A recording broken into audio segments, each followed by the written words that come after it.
A Geiger counter clicks because something real is happening.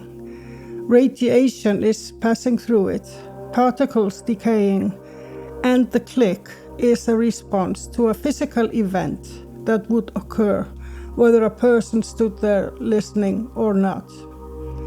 The instrument is touching something true about the world. Now put a clock next to it. What's the clock touching? Nothing, actually. A clock doesn't detect anything at all. It just counts one movement and compares it to another movement we agreed long ago to call the standard. A pendulum swings, a gear turns, a spring unwinds, and we call the count seconds and minutes and act as if we're measured something in the world the way the Geiger counter did.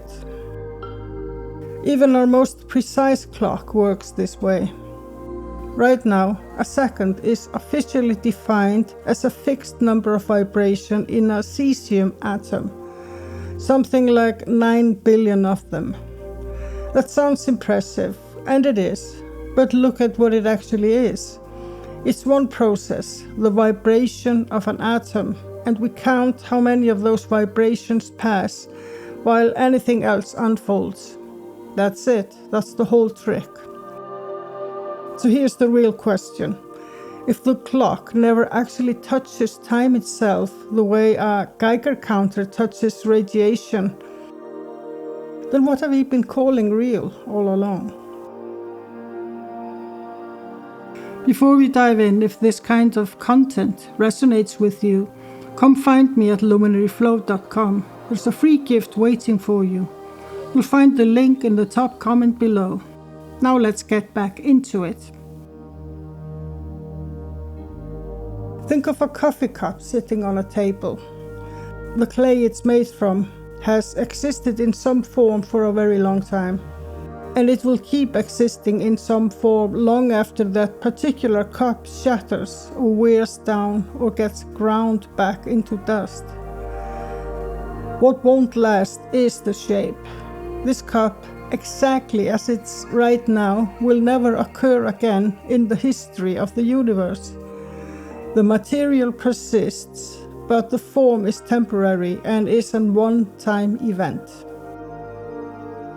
And that's the whole answer, really. Time is just a name we give to the phase between something taking form and that same something going out of form again. Nothing more sits underneath the word. No container, no river, no fourth dimension humming along in the background. Just form arising and form dissolving, and us calling the gap between the two time. The Buddha pointed at exactly this 25 centuries before anyone built a caesium clock. All conditioned things are impermanent, he said. They arise and they cease. That's their nature. This wasn't offered as a doctrine. It was offered as a description of what's already happening in a coffee cup, in a body, in a thought. Heraclitus over in Greece was making the same case centuries earlier. The famous line is the one about never stepping into the same river twice. But the sharper version, the one people quote less, is this: the river isn't a thing that flowing happens to. The river is the flowing. Take the flowing away and there is no river to talk about. Centuries later, this turned into a formal argument between two men who never agreed on much. Newton thought time was absolute, a container that exists on its own, flowing along at the same rate everywhere, whether anything happens inside it or not. Leibniz thought that was backwards. For him, time was nothing but the order of events. Without the events, there is no time. Just the events in continuity, with nothing behind them holding the sequence together. Time went by. physics found a new theory to test the argument against: the relativity of time. GPS satellites need constant correction because their clocks run at a different rate than clocks on the ground. That's real and it's measured and it works. But look closely at what it proves. It proves that physical process, atomic vibrations in this case, run differently in a weaker gravitational field. It doesn't prove there's some separate thing called time being faithfully tracked underneath all that. It's still one process compared to another process. Leibniz's ghost is still in the room. And once you see that, the whole idea of a unit of time starts to look arbitrary. We picked the spin of a planet, one full rotation, and called it a day. We could have picked the half-life of a radioactive atom instead. We could have picked the average lifespan of a giraffe. Any change that repeats reliably enough would do the job as well, because none of them are measuring time itself. They're all just one motion, borrowed to keep score against every other motion.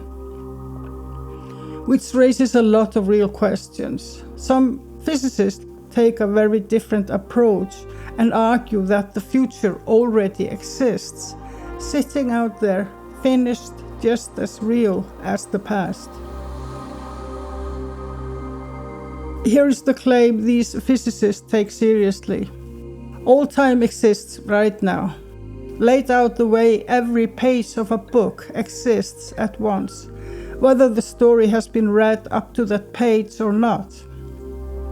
The past, present, and future are all sitting on the same continuum, equally real, equally finished. Physicists call this the static block universe, and it comes straight out of the math in Einstein's relativity. Not everyone buys it. The physicist George Ellis has argued hard against the static version, and his objection comes down to cause and effect. If the future already exists, sitting there finished and waiting, then what does it even mean to say one thing causes another? A cause is supposed to bring something into being, but you can't bring into being something that was already there the whole time. So Ellis proposes a growing block instead. The past is fixed and present is where new reality gets added. And the future genuinely isn't there yet, because it can't be there yet, not if causation is going to mean anything at all. Then there is the third position from the cosmologist Bernard Carr. And this one cuts closer to what we are actually chasing here. Carr proposes something called an evolving block. And the strange part is what he does with consciousness.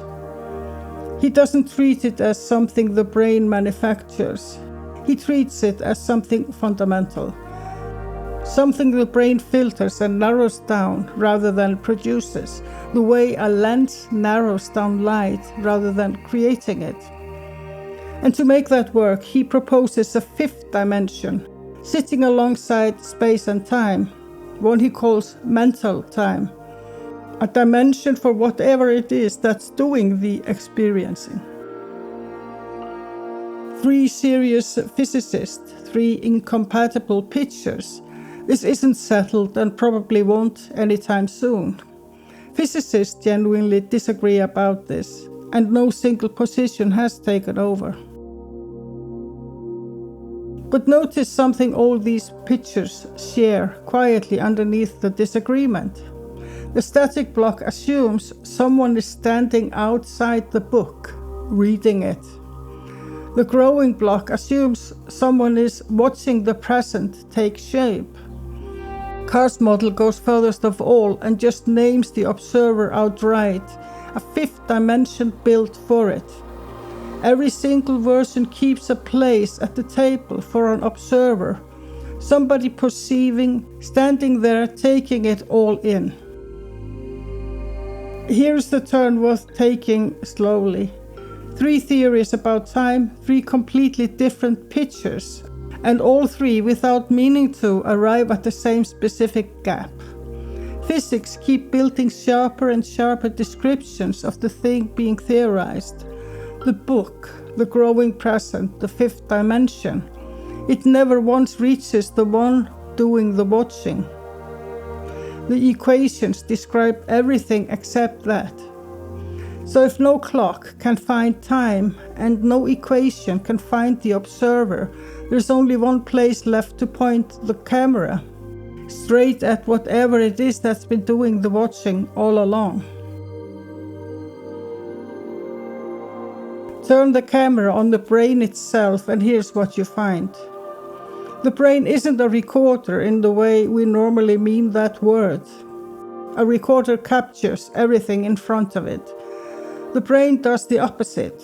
It logs a sliver of what's actually happening, throws out almost all of it, and keeps only fragments. And even those fragments don't survive intact.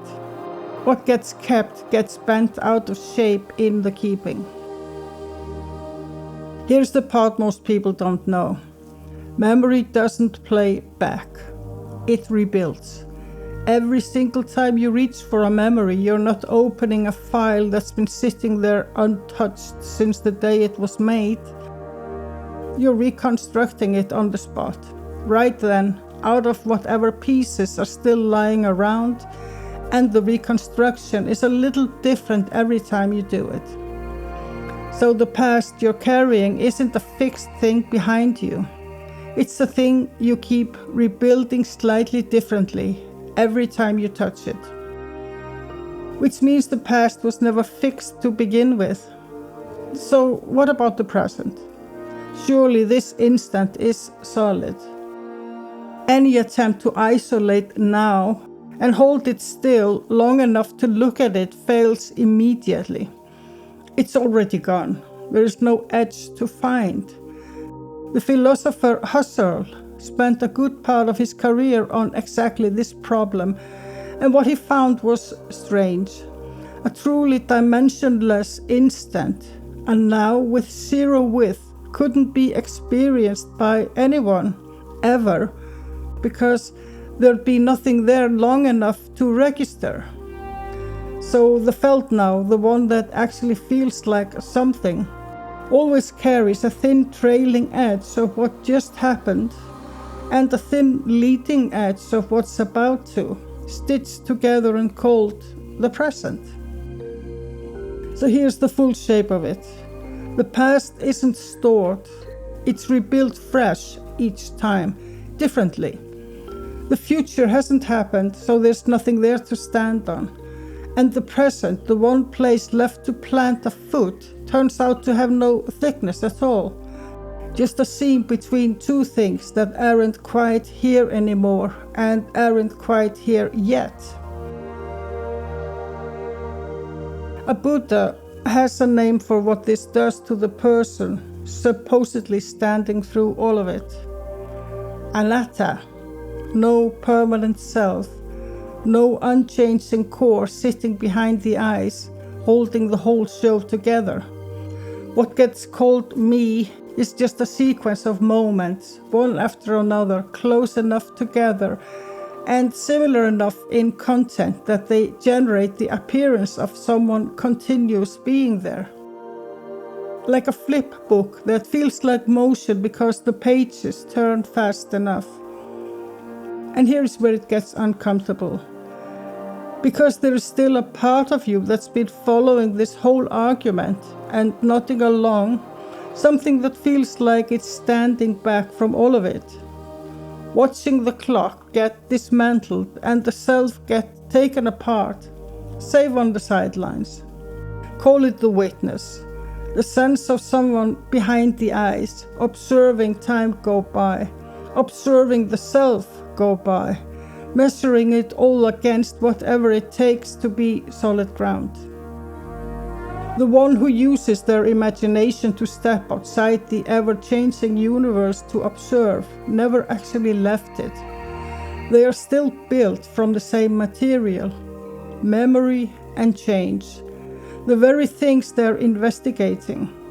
There's no clean platform for them to stand on because the platform was supposed to be made of something other than the process. And there isn't anything else on offer. The one doing the looking is made of exactly what it's looking at. The camera is also in the footage. So say the whole chain out in one breath.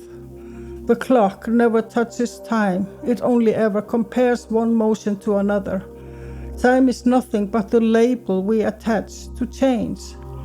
The self is nothing but the memory of that change, rebuilt fresh each time and called continuous. And the observer, pretending to watch it all from a safe distance, is made of exactly what they're watching.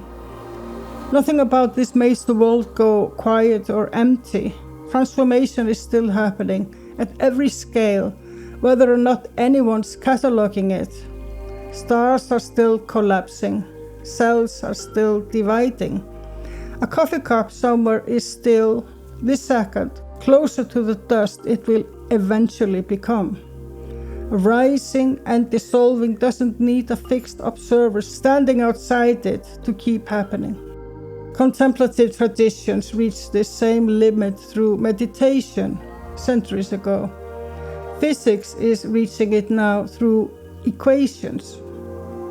Two roads, opposite directions, same endpoint. So the question worth leaving with may not have an answer. It's this: if no instrument and no tradition has ever been able to locate time itself, they have only been able to detect change.